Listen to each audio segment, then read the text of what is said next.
이제 예수님께서 십자가에 못 박혀 죽으시고 무덤에 묻힌 이야기를 오늘 요한복음 19장 38절에서 42절에 말씀을 하고 있습니다. 우리가 이제 사람이 죽게 되어지면 각 나라마다 물론 장례 그런 관습, 풍습이 있죠. 그 절차에 따라 시신을 처리하게 되어집니다. 우리나라는 어떻게 합니까? 죽으면 뭐 배로 다 감아서 관에 놓고 불태우거나 화장하거나 이제 땅에 묻는 그런 일이 있죠. 그런 절차를 성경에도 하고 있다 그 얘기입니다. 예수님 역시 죽으신 후에 요셉과 니고데모가 유대의 장례 그 방식대로 장례를 치르게 된 거죠. 그런데 보면 원래 이제 대역 죄인들이 있지 않습니까? 그런 큰 죄를 짓는 죄인이나 사형수들은 죽어서도 이런 혜택을 받지 못한다고 합니다. 그냥 땅에 던져버린다 그 얘기가 될 것이죠. 십자가에 처형당한 죄수들은 또 발이 꺾인 후에 내다 이제 벌어져서 독수리의 밥이 되지 않겠습니까? 심지어 이제 로마 군사들이 점령했을 때 많은 사람들을 지나가다 길에다가도 걸어놓고 죽이지 않습니까? 이제 그런 비참한 일을 당하는 것이죠. 근데 우리 예수님께서 이제 죽으시고 묻히시는 그런 문제를 보게 되는 것인데요. 근데 이때가 바로 유월절 예비일이라고 말씀을 하고 있습니다. 이제 그런 예비일인데도 거기다가 또 이제 시체를 빨리 내려서 처리해야 하는 그런 시점이었기 때문에 예수님의 몸을 누군가 처리해야만 했다 그 얘기입니다. 그런데 놀랍게도 주님의 몸을 장사 지낸 사람들이 누구라고 이야기합니까? 제자들이라고 그래요. 예수님의 육신의 형제들이 아닙니다. 슬피 울며 따랐던 여인들이 있었잖아요. 그런 여인들도 아니었다는 겁니다. 오늘 말씀대로 나와 있는 것처럼 주님을 장사 지낸 그런 사람들은 바로 요셉과 아리마대 요셉이죠. 니고데모였다라고 말씀을 하고 있습니다. 바리새인도 아니고 고위 어떤 관직도 아니고 이제 성경에 몇 번 언급이 없었던 이 두 사람이 장례를 치르는 것을 보죠. 이들은 주님이 살아계실 때는 드러내놓고 주님을 따르지 못했던 사람들입니다. 그렇지만 주님이 십자가에서 죽으신 후에 오히려 믿음을 발휘를 해서 암아포로 주님의 몸을 싸서 동굴 무덤에 두게 된 것이죠. 근데 부활의 동굴이라 불리는 그 장소, 이제 실제로 이제 여기 이제 요셉, 아리마대 요셉인데요. 근데 이 요셉이 자신을 위해 파놓은 굴이었다는 것을 알 수가 있는데, 근데 임시로 이제 주님이 사용하게 되는 것이죠.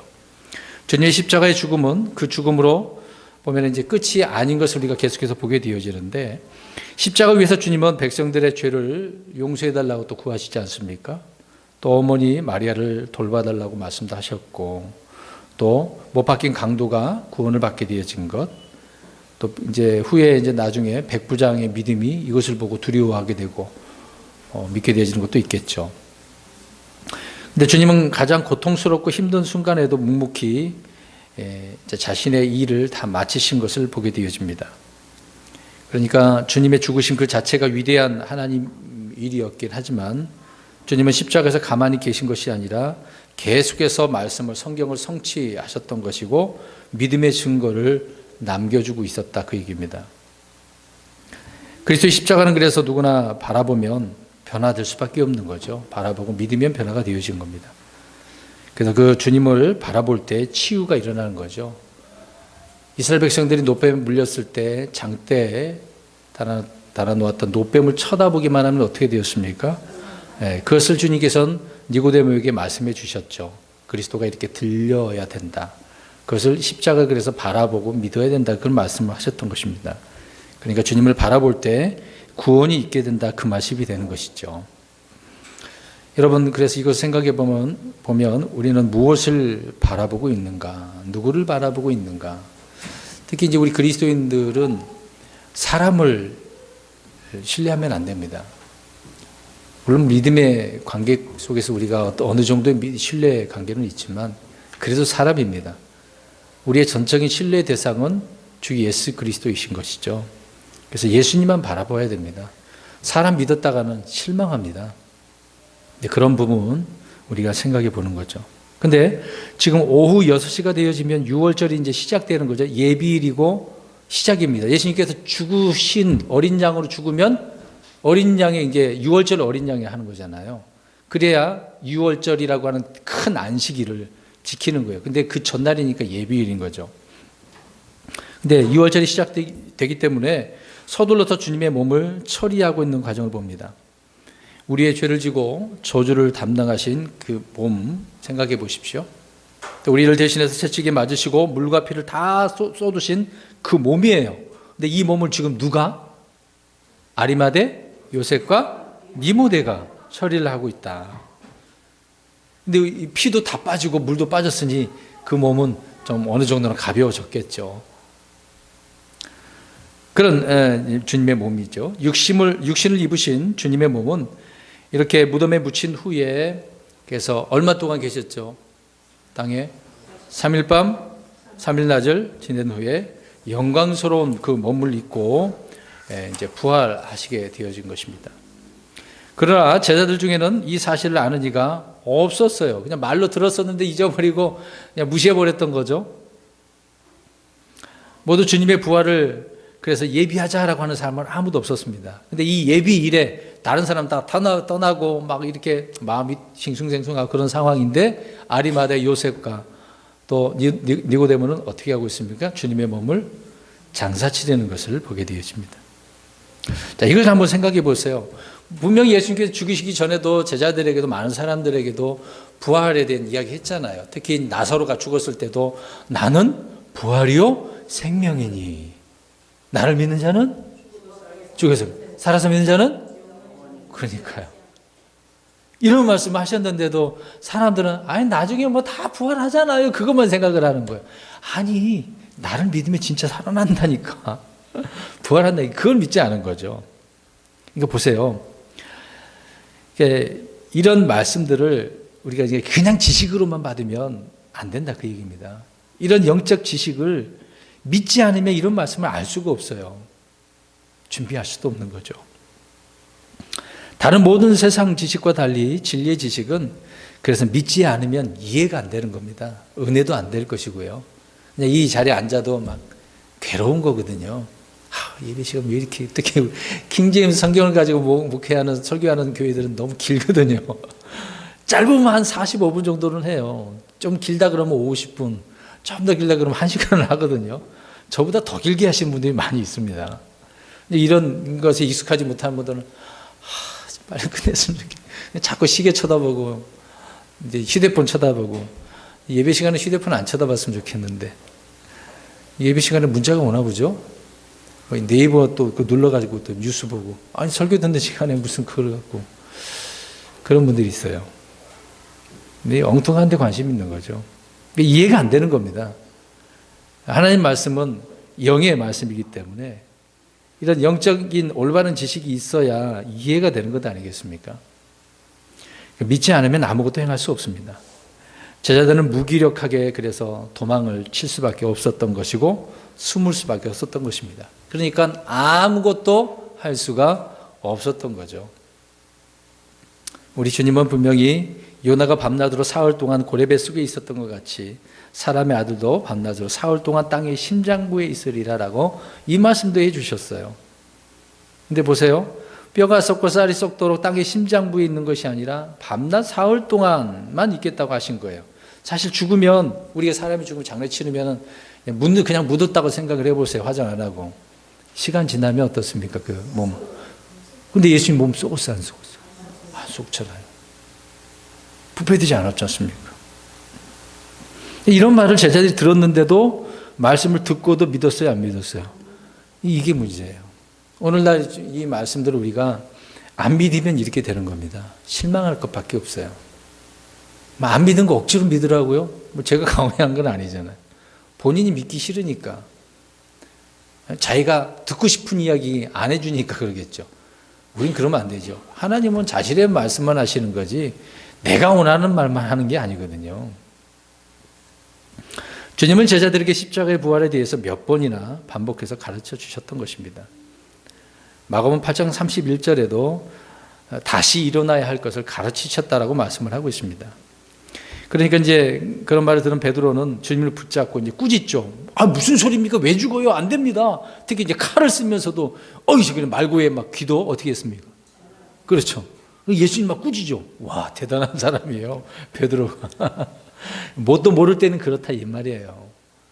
그러니까 그리스도인들이 제대로 된 믿음과 지식이 없으면 아나무인이 되는 겁니다. 막 주님보다 앞서는 거예요. 주님이 이렇게 하시겠다 하면 어떻게 해야 됩니까? 그렇군요. 따라가야죠. 근데 베드로는 어떻게 했다고요? 안 돼요. 무슨 소리입니까? 차라리 제가 죽을게. 예수님 죽지 마세요. 이런 식 아니겠어요. 근데 예수님 어떻게 하셔야 됩니까? 죽으셔야 되는 거예요. 죽으시러 오셨고 그걸 성취하려고 하는데 방해를 하고 있네. 그러니까 뭐라 그래요? 예수님이 사탄아 물러가라. 방해하니까 그러는 거거든요. 주님께서 고난을 받고 죽임을 당하고 부활한다는 말씀을 들은 베드로는 그렇게 꾸짖게 되었던 것입니다. 어떻게 보면 좀 황당하죠. 베드로를 비롯해서 제자들의 반응은 주님께서 죽으셔서는 안 된다라고 했던 것입니다. 자, 이 땅에 죽으러 오신 주님께 죽지 말라고 하면 안 되겠죠. 마태복음 16장 22절을 보면 그때 베드로가 그분을 붙잡고 그분을 꾸짖기 시작하여 이르되 주여 그럴 수 없나이다. 이 일이 결코 죽게 임하지 아니하리라. 어떻게 자기가 누가 된 거예요 지금요? 결코 이루어지지 않는다 그랬으니까 하나님이 된 거예요. 예수님 말보다 자기의 말이 더 그냥 결코래잖아요. 여러분 결코 막 이런 말을 함부로 막 안 했으면 좋겠습니다. 이렇게 제자들은 주님이 십자가에 죽으셔서는 안 된다라고 다 강력하게 주장을 한 거죠. 마가복음 9장 31절 32절에 이런 그분께서 자기 제자들을 가르치며 그들에게 이르시되 사람의 아들이 사람들의 손에 넘겨짐에 그들이 그를 죽일 것이요 그가 죽임당한 후에 셋째 날에 일어나리라 하셨기 때문이라. 그러나 그들은 그 말씀하신 것을 깨닫지 못하고 그분께 묻기도 두려워하더라. 깨닫지도 못하고 묻는 것도 못 물어봤어요. 이게 뭔 말이야? 안 믿어지는 거죠. 제자들은 주님이 이렇게 계속해서 말씀하셨는데도 깨닫지 못했다라고 말하고 있습니다. 뜻을 묻는 것도 두려워한 거죠. 제자들은 주님이 죽임을 당하고 부활한다는 말씀이 불안한 거예요. 들어올 수밖에 없고. 근데 보세요. 죽었다가 살아난다는데 나사로가 살아난 걸 봤어요? 안 봤어요? 이것만 봐도 믿어줘야 되는 거 아닙니까? 그러니까 여기 보세요. 그러니까 눈으로 내가 직접 봤다고 해서 그 사람 믿음이 생긴 게 아니라니까요. 안 봐도 보지 않고 믿는 믿음이 되어야 된다고 도마에게 말씀한 거 있는 것처럼 말씀을 그렇게 믿어줘야 되거든요. 그러니까 백부장이 말합니다. 뭐만 하면 된다는 얘기예요. 말씀만 하옵소서. 말씀만 하옵소서. 그대로 될 줄 믿습니다. 대단한 믿음이죠. 우리 성도님들이 이런 믿음을 소유하셔서 주님을 통해서 칭찬받는 분들이 되셨으면 좋겠습니다. 마태복음 17장 22절 23절 보니까 그들이 갈릴리 구할 때 예수님께서 그들에게 이르시되 사람의 아들이 배반을 당해 사람들의 손에 넘어가 죽임을 당하고 셋째 날 다시 일으켜지리라 하시니 그들이 심히 근심하니라. 제자들이 어떻게 했대요? 근심했어요. 근심. 이게 뭐가 어떻게 된 거야? 막 괴롭죠, 마음이. 그러니까 이 십자가에 대해서 그들은 못마땅한 거죠. 십자가의 복음이 싫은 거예요. 근데 제자들조차도 이렇게 믿지 않았던 것인데요. 근데 이 말을 기억하는 사람이 있었네요. 오늘 누구예요? 아리마대? 요셉과 니고데모예요. 여러분 어떻게 이럴 수가 있죠?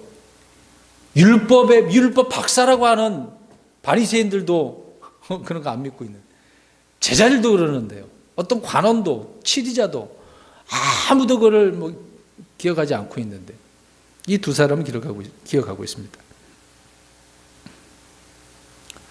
하나님의 말씀을 기억하는 것은 보면은요, 꼭 믿는 사람만 기억하는 게 아닙니다. 안 믿는 사람도 기억해요. 믿지 않는 자들도 하나님의 말씀을 기억하고 그것에 따라 어떤 대책을 세우기도 합니다. 여러분, 마귀도 하나님의 말씀을 믿고 떤다고 이야기하잖아요. 여기 잘 보세요. 그럼 마귀도 하나님 말씀을 믿고 떤대요. 그럼 마귀는 착한가요? 여러분, 만화 애니메이션 보세요. 착한 몬스터 있어요, 없어요? 만화 안 보시는가 보네. 여러분, 그 피카츄 얘기하라, 피카츄. 여러 몬스터가 있잖아요. 몬스터는 이제 대부분 마귀를 말하는 거거든요. 흔히 이제 몹이라고 표현하냐, 몬스터인데 거기 보면은 착한 몬스터도 있어요. 근데 그럼 이렇게 생각해 보세요. 왜 그런 애니메이션이 있는가 한번 보세요. 그것을 통해서 마귀도 좋은 마귀가 있고 나쁜 마귀도 있다, 그 얘기가 되는 겁니다. 여러분 어떠세요? 마귀가 좋은 마귀 있나요? 네, 속으면 안 됩니다. 애들 이런 것도 잘 보게 해야 돼요. 이렇게 미화시켜서 마귀가 얼마나 교묘하게 아이들 정신을 흐릿하게 만드는지 한번 보세요. 그러니까 정신을 바짝 차려야 돼요. 지금 오후 시간에 졸면 안 되잖아요. 그렇죠? 지금 하나님 말씀 이렇게 마귀도 믿고 있는데, 자, 우리가 이제 평소에 믿고 말한 대로 살지 않을 때는 즉시, 그래서 그렇게 사는 사람들은요, 위선자라고 비난을 받을 수밖에 없습니다. 그래서 이제 교회와 우리 예수님을 싸잡아가지고 통틀어서 욕하잖아요. 그래서 이런 점에서 우리는 마귀에게 틈을 주어서는 안 되는 것입니다. 요한을 제외한 제자들은 십자가에 못 박힌 주님께 와보지도 않았죠. 주님이 죽으신 후에 그 몸을 무덤에 장사 지낸 일을 하지 않았다는 것입니다. 주님을 배반하고 버리는 것은 다름 아닌 말씀을 듣고도 깨닫지 못하고 믿지 못하는 것이죠. 하나님의 말씀이 하나님 말씀해 주신 대로 믿는 것이 아니라 자신들이 원하는 것만 믿는 것. 그러니까 주님이 죽으셔도 상관하지 않는 거예요. 아니, 로마 사람이 죽였으니까 알아서 하겠지, 그렇게 얘기하는 거죠. 믿고 싶은 대로 믿고 듣고 싶은 것만 듣고 믿는 것은 결코 올바른 신앙이 아닙니다. 멋대로 신앙이에요. 이제 옆 사람 쳐다보시고 멋대로 신앙 살지 말자. 멋대로 사는 신앙이 돼서는 안 되죠. 그러나 하나님은 도망간 제자들 외에도 성경 기록을 성취할 사람을 예비해 두셨습니다. 오늘 보세요. 이 두 사람을 보세요. 다 도망갔는데 주님께서 이미 이것도 다 예언해 주신 거 아닙니까? 이것 또한 성취하려고 이 사람 예비해 두신 거 한번 보세요. 주님은 주님을 위해서 믿음과 열정으로 일해야 할 사람들이 믿음을 저버리지 아무 일도 하지 않으면 다른 일꾼을 찾으시는 거예요. 오늘 여기 계신 분들에게 누가 예수님이 우리 형제님 가운데 오늘 김종우 형제님을 통해서 시켰는데 안 해봐요. 그럼 그 일을 누가 한다고요? 다른 사람이 하는. 그럼 내가 받을 일, 내가 주님의 은혜를 받을 기회를 놓친 거거든요. 이런 기회가 주어졌는데 싫다고 하는 사람 굉장히 많아요. 그러니까 교회에서 이제 목사가 이거 좀 하십시오 그러면은 좀 순종할 수도 있어야 되는데 나 못해요. 그러면 안 돼요. 기회가 되는 거지 않습니까? 일하게 만들려고 그런 게 아니라 지금 오늘 내용을 한번 보세요. 어떤 사람들은 주님의 일을 이루기 싫어서 다 도망가는데 어떤 사람은 위험을 무릅쓰고 찾아와가지고 목숨을 내놓고 주님의 일을 성취하는 것을 보게 되지 않습니까? 그러니까 다른 사람이 대신하지 않도록 우리 스스로가 항상 준비하고 있어야 되겠죠. 그러니까 주님이 말씀하시면 어떻게 대답을 해야 돼요? 예라고. 아니요 그러면 안 되잖아요. 하나님은 내가 하지 않는다고 해서 손을 놓고 계시지 않는다는 겁니다. 잘 보세요. 그럼 내가 안 한다고 그랬으면 주님이 뭐 어떻게 하지 할 때까지 기다리실 것 같아요? 안 기다려요. 싫어? 그럼 다른 사람을 시킨다니까요. 주님은 우리 교회가 하지 않는다고 해서 어쩔 수 없다고 말하지 않습니다.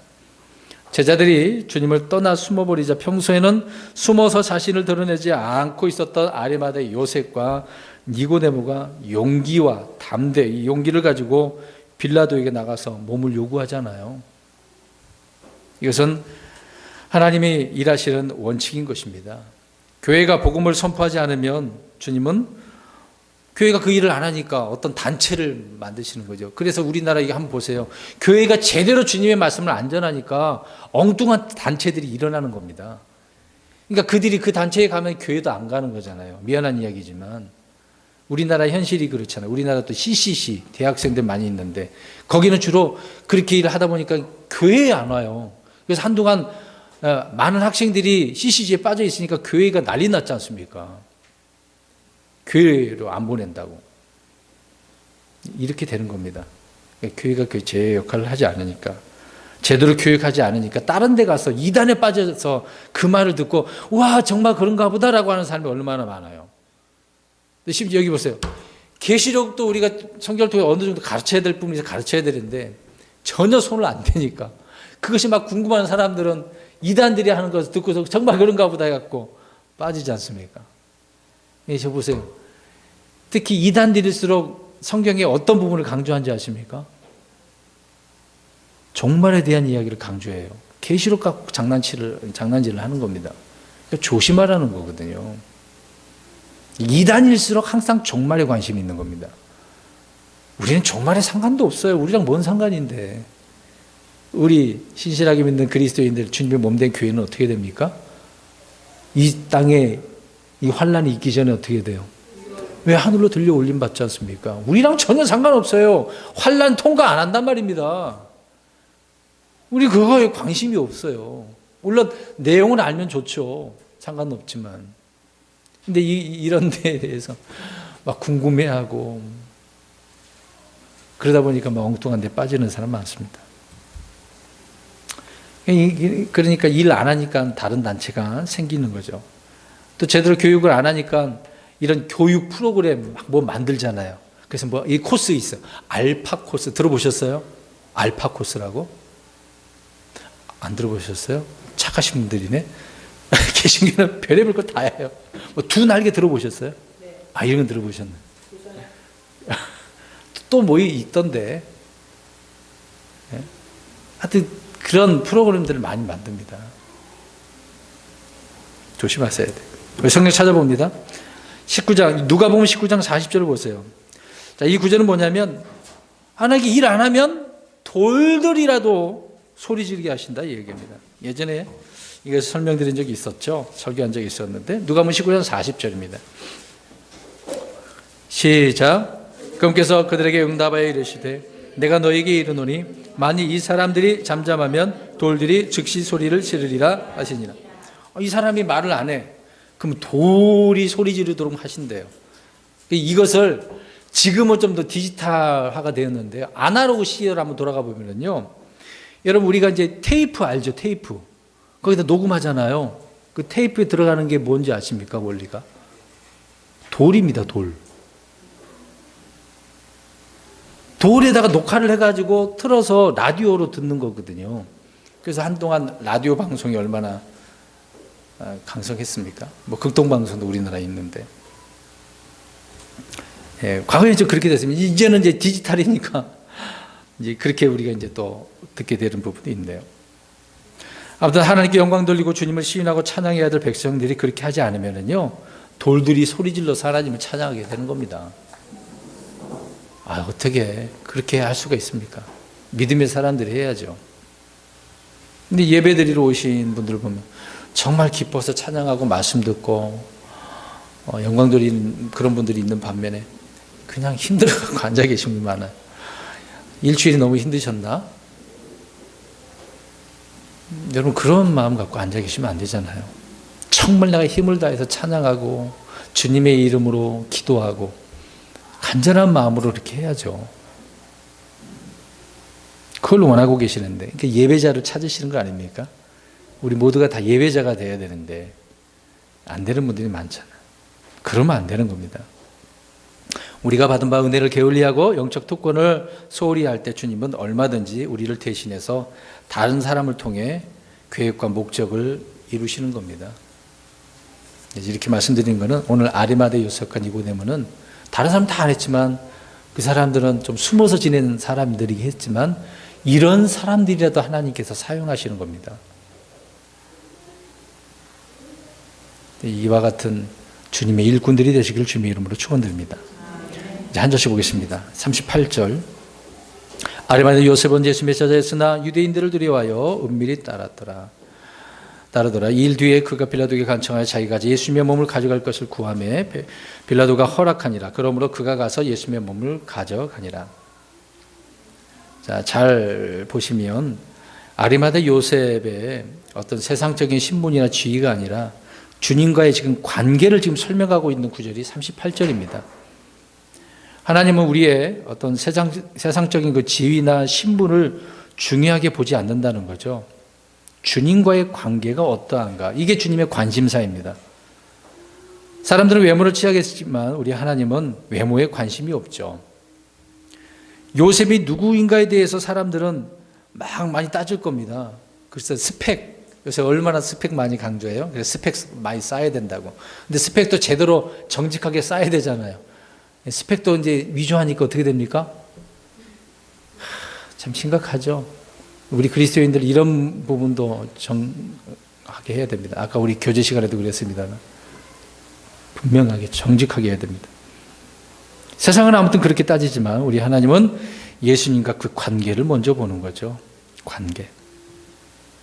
네, 요셉은요, 마가복음 15장 43절에 보면 존경받는 공회원이었다고 합니다. 또 마태복음 27장 57절에 보면 부자래요. 성품은 선하고 의로운 사람이라고 나와요. 어떤 면에서 보면 성공한 사람이잖아요. 돈도 있죠. 뭐 지위도 있고 성품도 좋고 또 주님 말 잘 믿네요. 근데 이런 것을 보면 이것만 보고서 우리 이런 사람이 되자라고 하잖아요. 근데 하나님은 그거 생각한다고요? 하나님과 관계를 본다니까요. 관계. 이런 게 다 무슨 소용이 있어요? 주님과 관계가 틀어지면 소용없죠. 그러니까 요셉은 예수님 믿고 따르던 제자이긴 하지만 유대 사회에서 전혀 박해를 받지 않은 사람이라는 것입니다. 그러니까 요셉은 공개적으로 주님을 시인한 사람이 아니었다는 거죠. 시인 안 하니까 증언하는 삶이 아니잖아요. 떳떳한 그리스도인이 아니지 않습니까? 자신이 그리스도인이라는 사실을 드러내지 않았다는 겁니다. 근데 이런 것을 사람들은 지혜롭다고 할걸요? 아유, 훌륭하네. 그래서 요새 중도, 중용 생각해 보셨습니까? 여기 보세요. 또 이런 얘기 또 얘기해서 또 죄송하니 정치 소개 안 하니까. 그러면 목사님 우파예요, 좌파예요? 뭐 관심 있는 사람 그런 거 물어볼 거예요. 난 그런 거 관심 없거든요, 저는요. 우파도 아니고 좌파도 아니에요. 성경이 말하는 대로 하겠다, 이 말이 있거든요. 이제 이러면 상관없는데, 오늘 이 말처럼 조용히 드러내지 않고, 이게 훌륭하다라고 말하는 게 아니라는 말입니다. 훌륭한 게 아니죠. 지혜롭다는 게 아닙니다. 잘 보세요. 분명히 말씀. 요셉은 예수님의 제자이나라고 했잖아요. 제자이긴 하지만 공개적으로 따르지 않고 은밀하게 따랐다고 이야기를 하고 있습니다. 엘리야 시대에 오바다라고 하는 사람이 있어요. 대언자 아닙니다. 이 사람은요, 이제 그 대언자 100명을 데려다가 50명씩 해서 빵과 물을 갖다 줘갖고 먹여줬거든요. 아합이 그들을 죽이려고 했으니까. 이제 보세요, 그러면. 잘했죠. 대언자를 이렇게 먹였으니까 하나님께서 칭찬하셨거든요. 잘했어요, 잘못했어요? 잘했어요. 근데 중요한 것은 한 부분만 보면 그렇게 잘한 거예요. 다른 편으로 한번 보겠습니다. 다른 편으로 보면은 아무튼 참으로 하나님을 두려워하고 대언자를 숨긴 그런 사람이긴 했습니다만은 공개적으로 담대하게 주님을 드러내지 못했다, 그 얘기입니다. 오늘 아리마대 요셉과 니고데모가 그런 것처럼 이 오바다도 그랬다는 거죠. 그러니까 오바데와 같이 요셉과 같이 제자이기는 하는데 주님을 믿기는 하는데 자신을 드러내지 않는 그런 사람. 우리는 세상에서 드러내셔야 돼요. 부끄러워할 것이 없습니다. 오히려 담대하게 드러내야 되거든요. 예수님을 믿는 게 부끄럽습니까? 부끄러워하지 마세요. 우리가 부끄러워하면 주님께서 어떻게 하셔요? 주님도 부끄러워하신대요. 그게 무슨 말이냐면, 자 보세요. 우리가 구원 받았어요. 주님 앞에 서게 됐습니다. 근데 하나님께서 보실 때 이제 예수님을 보고 이제 보시는 건 아닙니까? 근데 구원 받고 왔는데 이제 예수님이 보실 때 부끄러워한대요. 내가 너 때문에 십자가에 죽었는데. 근데 그걸 못 깨닫고 그냥 마음대로 사는 그런 사람들을 향하여 그렇게 하신다는 거죠. 그래서 부끄러워하시는 겁니다. 우리는 그런 사람이 되어서는 안 되는 거죠. 근데 당시 유대인들은 그렇게 살면은 예수님을 믿는다라고 하면 어떻게 됩니까? 추례를 당해요. 쫓겨나요. 이거 무서운 거예요. 여러분 생각해 보세요. 당시 유대 사회는요, 유대교에서 추례당하면은요, 못 살아요. 돌 팔매짓이나 그 입술로 얼마나, 이 유대인들은 얼마나 험악하게 말합니까? 무서운 사람들이에요. 살 수가 없어요. 이런 면에 있어서 그들을 두려워했다라고 말씀을 하고 있는 것입니다. 우리 성경 한 구절 읽겠습니다. 요한복음 9장 22절을 한번 보겠습니다. 9장 22절 우리 앞에서 살펴봤던 단 내용이지만 또 보겠습니다. 시작. 이렇게 말한 것은 그분이 그리스도라고 어떤 사람이 시인하면 그를 회당에서 내쫓기로 이미 유대인들이 결의하였으므로 유대인들을 두려워했기 때문이다. 유대인들은 이미 예수 믿으면 다 쫓아내버린다고 어떻게 했어요? 결의를 냈어요. 결의를 냈기 때문에 이게 두려운 거거든요. 벌벌 떨 수밖에 없죠. 어느 누구든 다 마찬가지니까. 이런 사람들은 요한복음 12장 43절에 보면은 사람들의 칭찬을 하나님의 칭찬보다 더 사랑하는 사람들이라고 이야기합니다. 사람의 말을 더 좋아한다는 얘기죠. 근데 사람을 두려워하면 덫에 걸린다라고 잠언서 29장 25절에 말씀하고 있습니다. 그러니까 아리마대 요셉은 주님이 살아계신 동안에는 다소 비겁해 보이는 신앙생활을 했어요. 그런데 오늘 보니까 변화가 됐네요. 주님의 죽으심은 오히려 그의 마음에 어때요? 불을 지핀 거예요. 나는 그렇게 살고 있었는데 주님이 정말 죽으신 그것을 보니까 정말이었구나. 그 말씀이 기억나고 그러니까 몸을 달라고 요구했던 거죠. 그러니까 자신이 이것을 수습하려고 요구한 거 아닙니까? 여러분 이런 변화가 일어나야 됩니다. 비록 우리가 소극적이고 이런 자세였다 할지라도 말씀을 통해서 깨닫고 변화가 되어지면 이렇게 달라지는 겁니다. 이런 삶을 살아가는 저와 여러분 되기를 주의 이름으로 축원합니다. 네, 39절입니다. 또 처음에 예수님께 밤에 왔던 니고데모도 몰약과 알로에 섞은 것을 100근쯤 가지고 오니라. 요셉뿐만 아니라 니고데모도 참여하는 것을 봅니다. 니고데모는 요한복음에만 나오는 인물인데요. 우리가 알다시피 바리새인이죠. 치리자였죠. 네. 그런 니고데모가 당시 주께서 가르쳐 주신 말씀을 믿지 이해하지 못했기 때문에 요한복음 3장에도 보면 다시 태어난다라고 하는 그런 말을 들을 때 어떻게 그럴 수 있습니까? 그렇게 질문을 던졌던 사람인데 이 사람이 어떻게 했습니까 지금요? 주님의 몸을 같이 또 이렇게 장사 지내는 것을 보게 되겠습니다. 좀 대단한 사람이 된 거죠.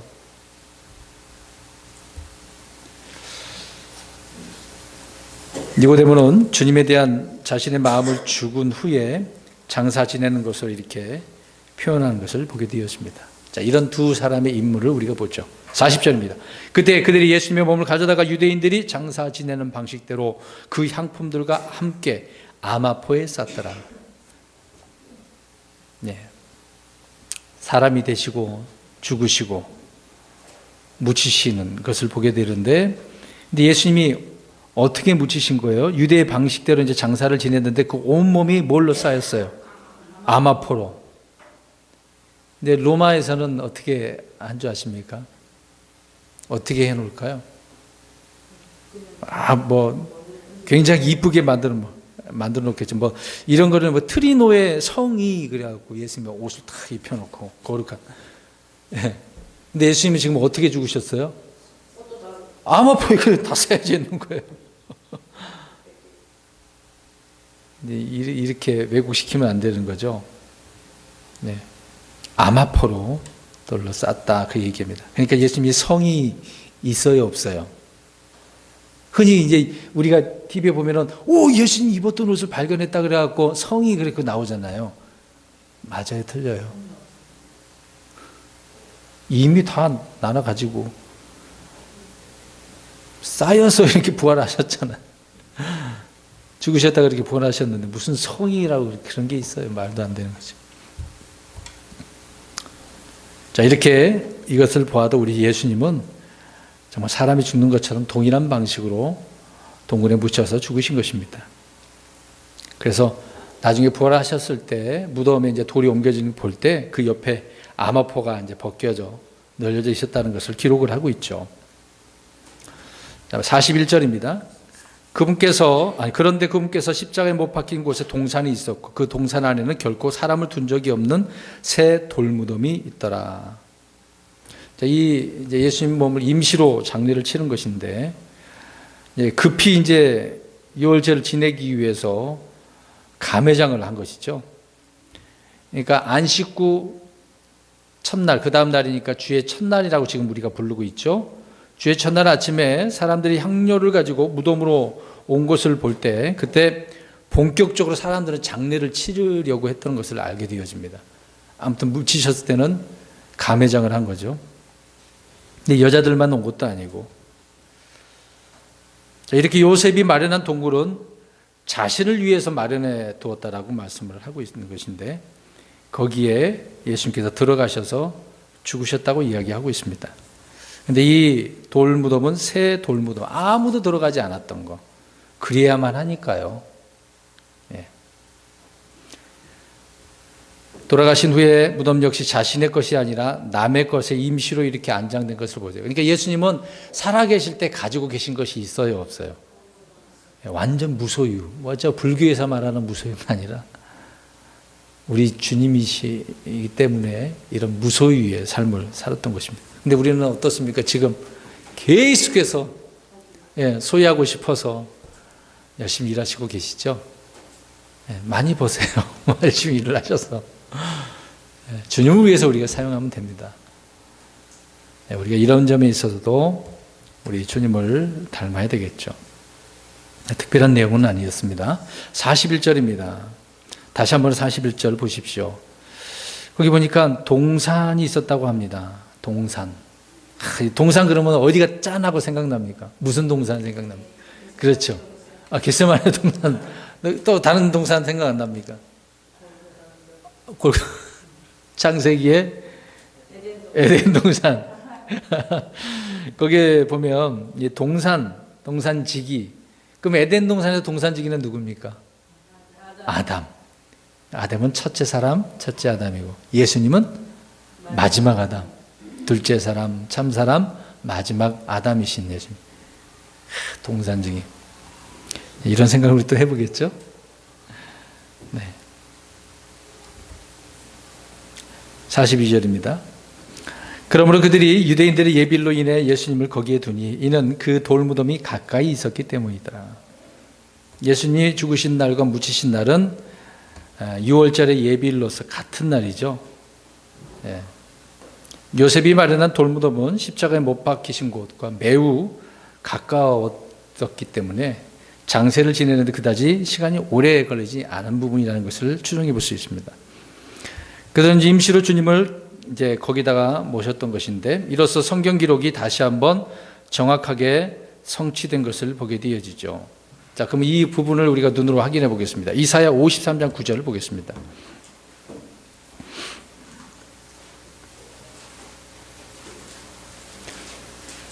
이사야 53장 9절 시작. 또 그는 사악한 자들과 더불어 자기 무덤을 만들었으며 죽어서는 부자와 함께 하였으니 이는 그가 폭력을 행사하지 아니하였고 그의 입에 속임수가 없었기 때문이더라. 아멘. 사실 이걸 이사야에 대언을 해놓지만 이게 누군지 어떻게 하겠습니까?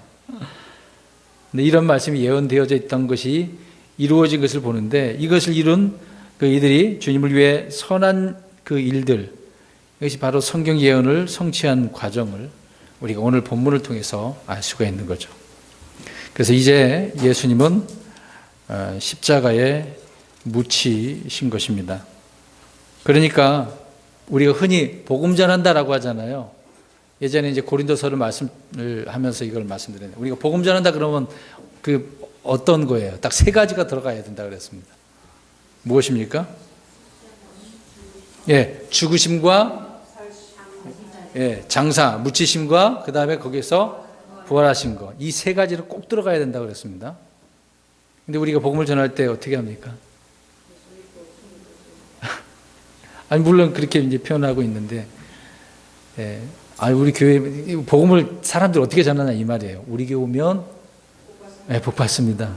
우리 목사님 말씀 정말 좋습니다. 우리 목사님 미남입니다. 아니 그런 게 뭐가 중요한 건데 그게요. 그건 중에 하나도 중요한 게 아니고요. 예수님이 누군가, 어떤 일을 하셨고 무슨 일을 해서 어떻게 하셨는지 그 얘기를 설명해 줘야죠. 그 사람이 듣든지 안 듣든지 그 말만 하면 되는 겁니다. 내가 막 좋은 말로 그 사람 데려와봤자 소용이 없어요. 그러니까 하나님의 사람 만들어야 되는데 누구 사람 만드는 거예요? 자기는 아니 교회, 그 교회 일꾼 만드는 거잖아요. 주님이 일꾼 만들어야 되는데 교회 목사 일꾼 만들고 그러면 됩니까? 복음이 제대로 전파가 돼야 되겠죠. 이 말씀이 고린도전서 15장 3절 4절에 나옵니다. 그러니까 우리 주님의 묻히심은 죽으심을 다시 한번 확증하고 있는 거죠.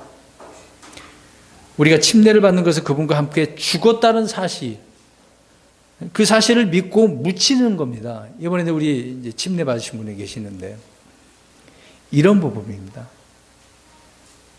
물에 잠기면 죽는 거잖아요. 장사진에서 일으켜지는 거. 그래서 침례라고 하는 것은 주님의 죽으심이 나를 위해 죽으신 것이고 나 역시 그분과 함께 죽었다는 사실을 선한 양심으로 하나님을 향하여 또 성도를 향하여 응답하는 거거든요. 고백하는 겁니다. 그래서 고백하게 하는 거예요. 제가 그래서 물어보지 질문을 던지지 않습니까? 우리 주님께서 살아계신 하나님의 아들이심을 믿냐고, 하나님이심을 믿냐고. 그래서 어떻게 구원받았는지 또 질문을 던지지 않습니까? 선한 양심의 고백을 하게 하는 거죠.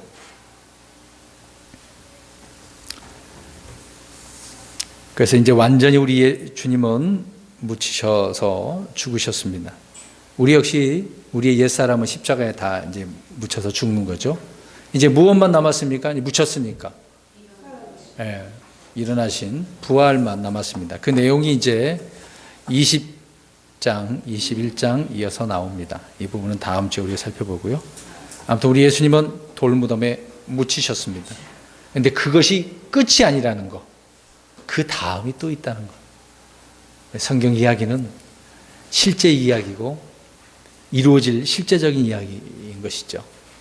우리는 더욱더 우리 주님께서 무엇을 하셨는지를 기억하고 오전 말씀을 우리가 이어서 이번 2019년 마지막 이 1분기, 한 분기는 남았는데 우리 자신 잘 살펴보고 믿음으로 나아가는 저와 여러분 되시길 주의 이름으로 축원합니다.